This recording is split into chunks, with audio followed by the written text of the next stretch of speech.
Polres Bungo akhirnya mengungkap kasus pembunuhan Erni Yuniarti 37 tahun dosen yang ditemukan tewas di rumahnya yang berada di Kelurahan Sungai Mengkuang Kecamatan Rimbo Tengah Kabupaten Bungo Jambi, Sabtu, 1 November 2025. Kapolres Bungo, AKBP Natalena Eko Cahyono, menguak jika pelaku adalah oknum anggota Polri bernama Waldi alias W 22 tahun.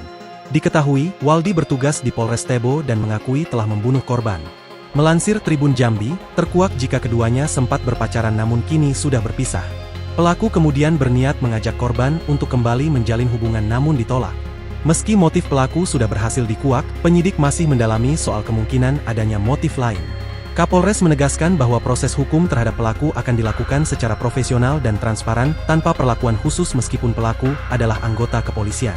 Tim kepolisian berhasil mengamankan sejumlah barang bukti termasuk 1 unit mobil Honda Jazz putih, sepeda motor PCX, perhiasan emas milik korban, dan ponsel korban yang sempat digunakan pelaku untuk berkomunikasi.